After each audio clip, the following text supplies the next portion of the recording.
Durant la journée nationale de l'hypertension artérielle, les spécialistes se sont penchés sur la pratique de l'automesure tensionnelle à domicile.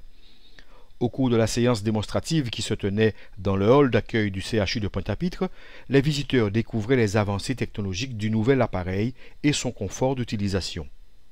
Je pense qu'il est plus fiable et je l'ai pris au niveau de mon bras.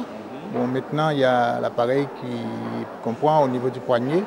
Donc, c'est souvent cet appareil que j'utilise. Au niveau du tensiomètre à poignet, on est obligé d'avoir une position où on doit ramener la main. Et il y a un signal qui nous est donné qu'effectivement, le tensiomètre il entre en fonction.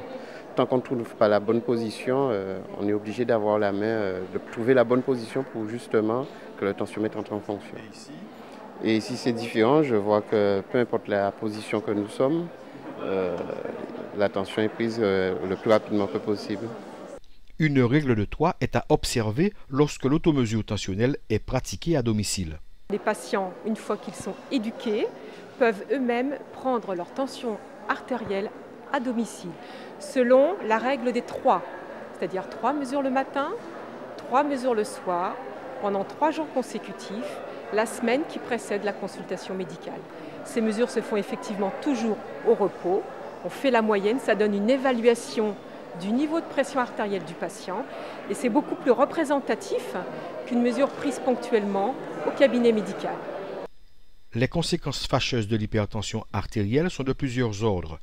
L'accident vasculaire cérébral, c'est-à-dire une artère qui se bouche ou qui éclate dans le cerveau, ou hémorragie cérébrale. Il peut y avoir des complications cardiaques à cause d'une artère qui vascularise le cœur et qui commence à se boucher et prive d'oxygène une partie du muscle cardiaque, ce qui provoque des douleurs dans la poitrine en cas d'effort et voire un infarctus du myocarde. Il y a aussi la maladie rénale qui n'est pas douloureuse, mais sans soin peut s'amplifier et amener le patient à la dialyse. Autant de complications qui font que l'hypertension artérielle n'est pas à négliger.